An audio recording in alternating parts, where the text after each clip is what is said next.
This is 1988 Topps, where every card has a story to tell. Your hosts are David McKellis and Matt Kuzma. Let's play ball.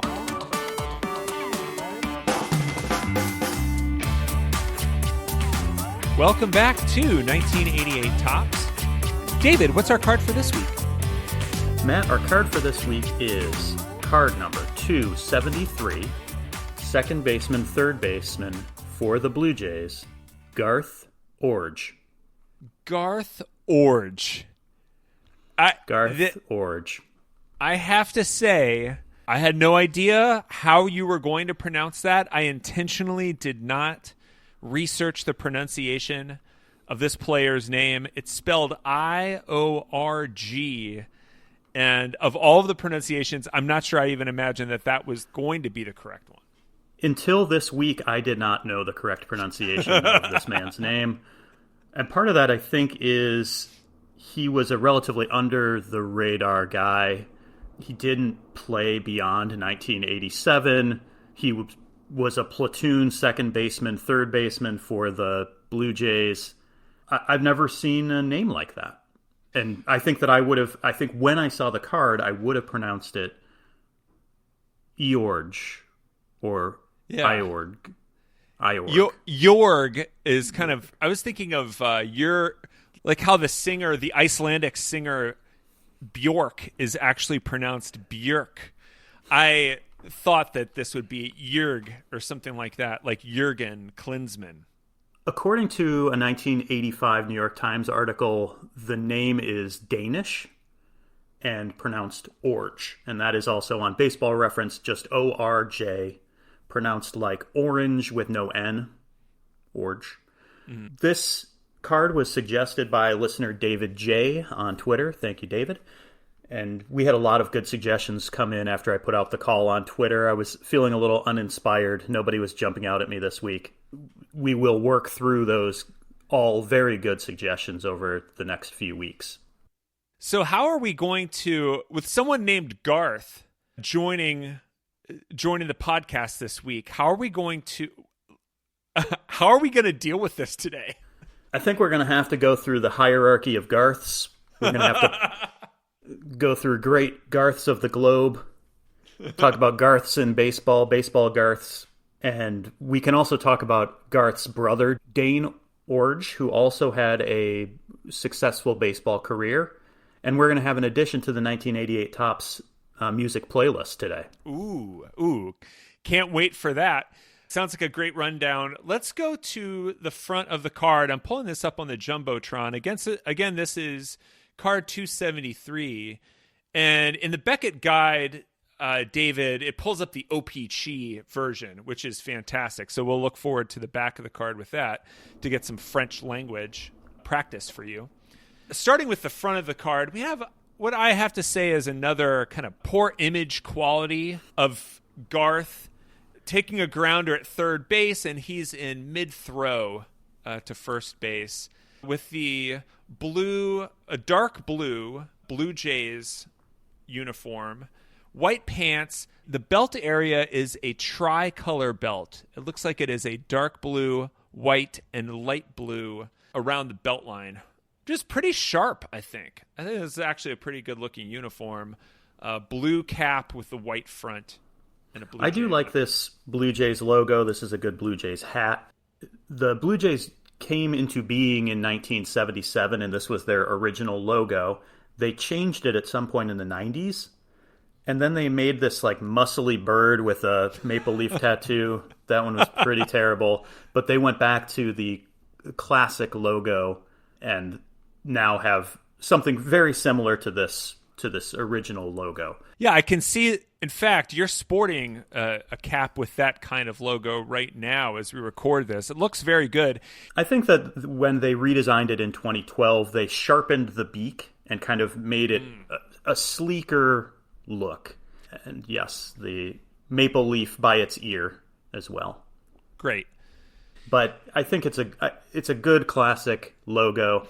So let's go to the back of the card now. And again, I've got the OPC version here.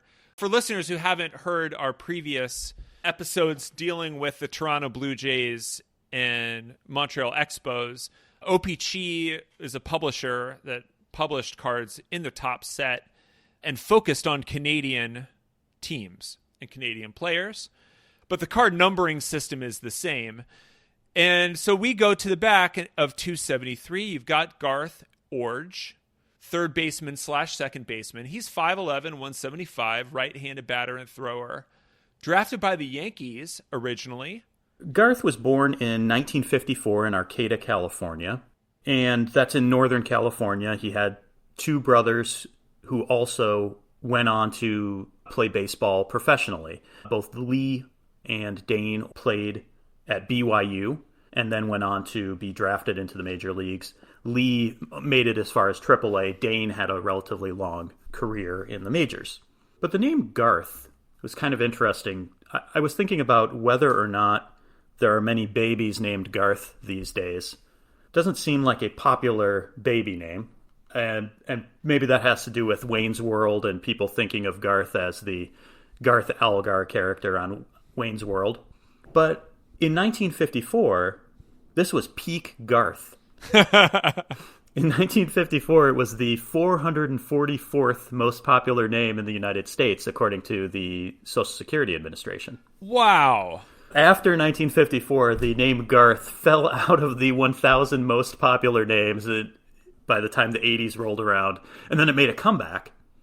And it was up to 658 in 1992, which was the highest Garth year since the 70s. That's got to be due to Wayne and Garth. I think it might have more to do with Garth Brooks. Ah, true. What about Jenny Garth? Because 1992 was certainly the height of Beverly Hills 90210. Maybe. I don't know if were there a lot of babies named Priestley that year? But should have been, or Dylan. But by 1993, it dropped to 969 and then dropped out of the top 1,000. In 2020, it was the 12,845th most popular name. I didn't realize there were that many names. But either way, not a ton of babies named Garth these days. Listeners named Garth, we would love to hear from you. David, I am also reminded of the name Gareth from The Office in the British version, the original Ricky Gervais Office. Yes, Gareth was the Dwight Schrute of that series. I found an article from medievalscotland.org, not .org, concerning the names Gareth and Garth. Oh, and thank you, Josh Middleman, for pointing out that the name Gareth was invented in mid-1400s by Sir Thomas Malory for his Morte d'Arthur, about King Arthur and the Knights of the Round Table. He created the name Gareth. And Garth had been an existing name going back to the ancient Norse. It was a fairly common Norse name. So Garth predates Gareth, and they are not the same. Get out of here, Gareth Bale. You're no Garth. Good job. Good job, Tom Mallory. However, when we get to baseball Garths, there's been 7 Garths who played in the minor leagues throughout history, including a guy named Garth Dragon. Oh, man. Going back to Sir Gareth, he might have fought the Garth Dragon. One of the other Garths is Garth Cale Iorg, who went by Cale Iorg, but he only played in the minor leagues, did not make it to the major leagues. He is the son of our named Garth on this card. Only 2 Garths have ever played in Major League Baseball. One is Garth Iorg, and the other is a guy named Garth Mann. Matt, a couple weeks ago, you were talking about Thoreau, so I'm going to bring up Longfellow. Oh, excellent. Excellent. Garth Mann played in something called the Evangeline League. And I don't know if you ever read the Longfellow long-form poem Evangeline about the expulsion of the Acadians from Canada. But it's beautiful. It's a great story of a woman who's sent from Canada to Louisiana. The Acadians became known as Cajuns. That name was morphed into Cajun. But Garth Mann played in the Evangeline League for a couple of years. He was finally called up to the Cubs. He was a pitcher, but he was called up to the Cubs. He played in one game as a pinch runner, and he scored a run, and 6 days later was sent back to the minors. So that's the only other Garth to ever play in the Major League Baseball. He played 5 more seasons in the minors and never made it back. So to quote Longfellow, "Fair was she and young when in hope began the journey. Faded was she and old when in disappointment it ended. So for Garth Mann, his long career as a baseball player ended in disappointment, having only made it to the majors for one game and play one inning as a pinch runner. Well, I love bringing Henry Wadsworth Longfellow into the podcast today. I'm really moved by hearing these words. And also the name Garth Mann. Garth Mann, we have Garth Iorg, we have Garth Dragon. It's like an allegory for all of humanity and the struggle that we are in 2020. I love it. We've talked about a few Garths here. Matt, do you have a top 5 Garth list? Well, we've mentioned many of them already. You know, Jenny Garth, although that's the last name, it was the first kind of name that comes to me. And Garth from Wayne's World. You mentioned Garth Brooks. Those were 3 on my list. One other was Garth Crooks, not to be confused with Garth Brooks. Garth Crooks was an English footballer, played for Stoke, Spurs, West Bromwich Albion. He was the first black chairman of the Professional Footballers Association. He's now on TV as a soccer pundit in England. Garth Hudson from the band, who played keyboard for the band. Oh, yes. But Garth Brooks is top of my list, and mostly for his version of Callin, Baton Rouge. One of my top 5 favorite songs ever. Callin, Baton Rouge is a fantastic song. Thunder Rolls always gets me. Garth Brooks was a high school multi-sport athlete. He got a track scholarship to Oklahoma State, where he competed in javelin. And then in 1999, he decided that he wanted to try out for the Padres. You know, Garth has had a few careers. He was Chris Gaines for a minute. That worked out about as well as his baseball career. He spent some time in spring training with the Padres, Mets, Royals, and Pirates. So he would go play a little bit in spring training.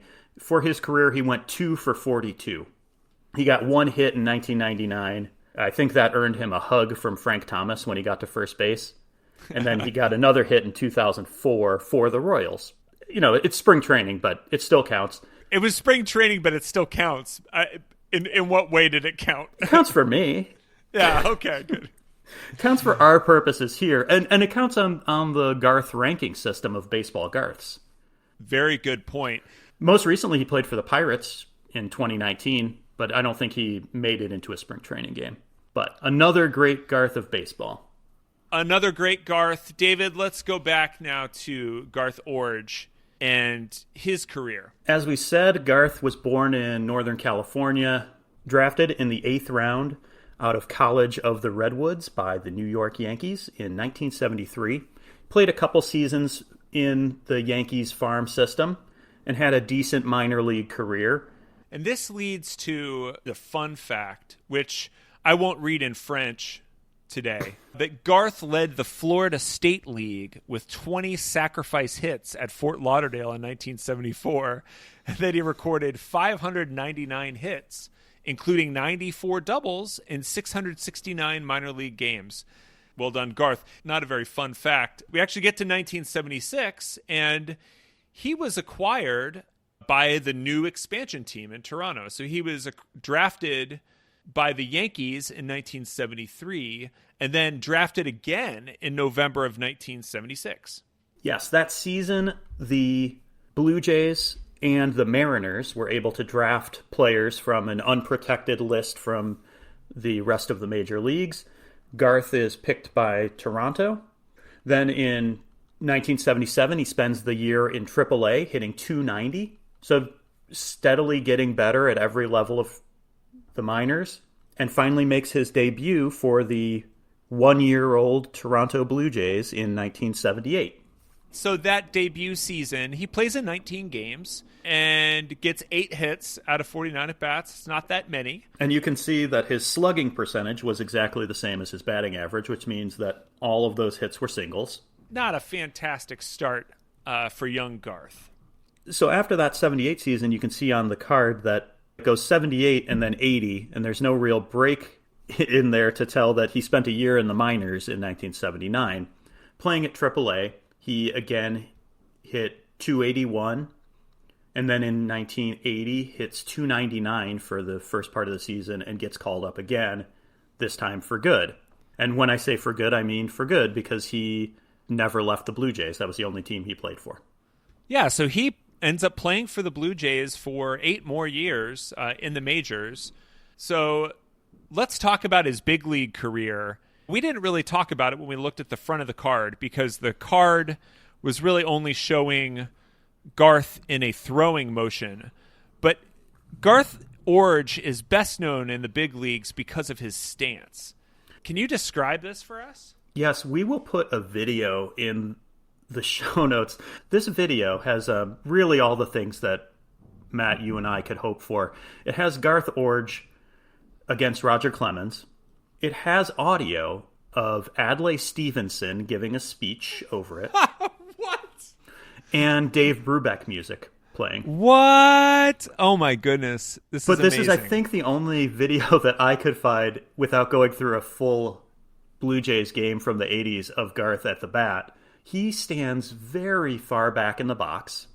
He's a right-handed hitter, so he's standing way far back in the box, leaning all the way back on his right foot, and then his front foot is on the toes. So he kind of like rests on his toes, and his bat is all the way up over his head. So it's hard to tell from straight on, and we'll also include a link to this 1986 Topps card that shows him with a bat in his hands. His hands are up above his head, so almost like Julio Franco, but also way back, leaning back in the box. He would use this stance and kind of reach out across the plate. Hitting singles to the opposite field was Garth's specialty. Just a slap hitter, never really had much power, but had a strange batting stance. Yeah, David, I'm looking at some pictures here. He's got his plant leg straight underneath the middle of him, and then he's rotated his whole body 45 degrees. It looks like a yoga pose of some kind or a very awkward bird. In either case, it's amazing. So we've got the stance. So 1980, he gets called up. He becomes a utility Garth. Yes. He played in every position except catcher, pitcher, and right field. He played the majority of his games at second base. And the Blue Jays in 81, their third base spot was filled by a guy who went on to a very long career in basketball. Danny Ainge was playing third base. He was pretty young when he was with the Blue Jays and not great. I think he was hitting 210, 220. He played a couple seasons before deciding that the Celtics were a better fit for his skill set. Ainge does not stay in the league as long as Garth. 1982 brings us into the era of Molinorge. And I'm wondering if this is a reference to the Tolkien books in Middle-earth. Yeah, it could be something from like Scottish history. No, this is the platoon between Garth Iorg and Rance Mulliniks. Both of these guys played 100-plus games at third base in 1982 for the Blue Jays, and they continued to kind of switch off for the rest of Garth's career. Rance was a lefty and Garth was a righty, so they would switch off even mid-game depending on the handedness of the pitcher. And this season, Garth was pretty good. He hit 285, clearly making a lot of contact. He didn't strike out a lot, but he had very few walks, like historically low levels of walks. He had 12 walks in 1982. Very little power and not many steals. Mulliniks also only had 4 home runs, so not really getting much power from third base, which nowadays is unheard of. And the team was 78 and 84, so relatively average, but this was the last losing team that Garth played for. The Blue Jays went on a pretty good run for the rest of the 80s, as we talked about in the Tom Henke episode. We promised a follow-up to listeners about the Blue Jays music, and it's time now, David, to get into a song that came out in 1982, 1983, and that is the song OK Blue Jays, performed by Keith Hampshire and the Bat Boys. So let's listen to a little bit of that here. It's the last minute. Our guys are winning. Dave's put down a smoker, a strike, and you got no doubt. What do you want? Let's play ball. Okay. Okay. Blue Jays. Blue Jays. When I first listened to this, I thought that this song sucks. I really did not like it. I think that the chorus had potential, but the rest of it sounds like a bad Randy Newman song. Yes. They walk through, like, the basics of baseball. It starts with, you've got a diamond, you've got 9 men. Like, thank you. You've described baseball. I think there was a real missed opportunity here, too, because of so many great songwriters and musicians from Canada. This was around the time when Rush was in their prime. Yeah, they could just play, like, also the Wreck of the Edmund Fitzgerald could be played. There's no Neil Peart on this song. And nowadays, you could do a Drake remix featuring The Weeknd. What I do like about this is a song about the Blue Jays. And I kind of like that. In the videos, you do have people like singing along with this not very good song. But when they're all singing the chorus, it's kind of fun and stadium specific. And I like that. Also, the fact that it's not overly braggadocious. It's very nice. And part of the team of writers, what they were told by an executive, Paul Beeston, who went on to, I think, now he's like president emeritus of the Blue Jays because he's been there since the beginning. He told them, we're a new team. We've only been around a few years. We don't want to promise too much, but we want the song to be fun and something that people can sing along. So they just said, like, all right, okay, Blue Jays. They're okay. That is the most Canadian thing I've heard today. We're going to do a fight song for our new baseball team, but we don't want to promise too much. We'll be okay, Blue Jays. So that I think sums up 1982 pretty well. 1983 and 1984 are good seasons for the Blue Jays. In 1983, the Blue Jays finished 89 and 73. They were in 4th place, 9 games out of 1st place. Garth hit .275. In 84, they finished 2nd to the Tigers, but they were 15 games behind the Tigers. And Garth slumped to .227. So he was still platooning at 3rd base, sometimes filling in at 2nd. I think as we talked about in the Tom Hankey episode, 1985 was a very good year for the Blue Jays. They ended up going 99 and 61. They made the playoffs for the first time in their history. They had a solid team put together with Jesse Barfield, George Bell, Lloyd Mosby, Tony Fernandez. Their pitching staff had Dave Stieb and Jimmy Key and 27-year-old rookie Tom Hankey. Those playoffs, David, the 1985 playoffs, featured a battle of the Orges. Orge battle. The first Orge battle in Major League history. In this playoff series, this is the first time in an LCS that you had brothers playing against each other on opposite teams. Dane was nearing the end of his career playing for the Royals. He had already won a World Series in 1982 when he played for the Cardinals, and actually was a star player in that 82 World Series. He hit .529 as the DH for the Cardinals. Garth said that he thought that the rest of the family was rooting for him to win in this ALCS. He said, I don't think they'd say it to Dane's face, but he's been on a World Series winner and I haven't. And unfortunately for Garth, the Royals won in 7 games. Garth went 2 for 15 and played in 6 games, but only a 133 average, so he had a pretty rough go of it. Dane had 4 plate appearances. He had 1 hit and 2 walks. So it was decent, but Dane was, again, a star in the World Series.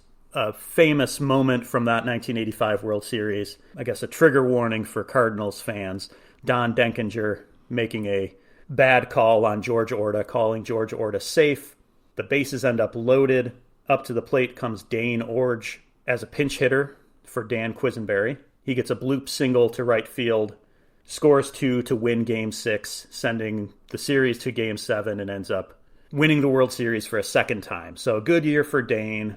He gets his 2nd World Series ring. Sorry, Garth. It's a good year for the Orge family, although sorry for Garth. So 1986, Garth hits .260. He has the most games of his career this year, 137. And so he is playing very regularly. So how about 1987, the last season listed on the card? Garth was not expected to play much in 87. The Blue Jays had Kelly Gruber at third base, who was going to be their long-term third baseman. They had Mike Sharperson, who was going to play second base. But that didn't quite work out. They actually ended up trading Mike Sharperson for Juan Guzman, which did work out. Juan Guzman went on to be a great pitcher for the Blue Jays and a part of their World Series winning teams. But now they had a hole at second base. Garth plugged in. He played 91 games and covered some at third. But as you can see on the card, he only hit .210, and the team, as we've discussed in the past, really fell off at the end of the year, losing their last 7 games of the season. Garth himself also fell off. He hit .154 in August and .059 in September and October. In the last game of the season, the Blue Jays were 96-65. They'd lost 6 games in a row, and they were 1 game behind the Tigers. They were playing Detroit at Tiger Stadium. So if you win the game, you go to a playoff. Lose and you go home. It was a 1-0 Tiger lead going into the top of the 9th inning. With 2 outs, Garth Iorg is at the plate, and he grounded out to Frank Tanana to end the game and end the season. And as we later learn, that ends his career. He knew that it was over long before this game started. He said that he hurt his neck earlier in the season, and he didn't tell anybody about it. And all year he said he was fighting to get his neck right, and he just couldn't do it. He wasn't sleeping right. He was trying to go to a chiropractor. Garth's game was reaching out across the plate, flicking the ball to the opposite field, and he just couldn't do it. He couldn't stretch like that anymore. And so that last out of the season, Garth's career as a Major League Baseball player ends, and this is his last baseball card as a player. So overall, 9 seasons for the Blue Jays, batting .258 with 20 home runs and 931 games played, and was the career leader for the Blue Jays in pinch hits. And he goes into coaching afterwards. Yes, he coached at all levels of the Blue Jays minor league system. So everything from single A to triple A. He was the manager of their triple A team. He also served as a third base and first base coach for the Brewers, and at one point managed the German team in the World Baseball Classic, at least in the qualifiers. We'll have to dig into the World Baseball Classic in a future episode because we've had several key managers brought up on the podcast so far. But let's go ahead and close the book on Garth. This is the most Garth content we've ever tackled. So now after doing this research, what's your view on Garth? I think that this is the most Garth-heavy podcast episode. Maybe of all time, yes.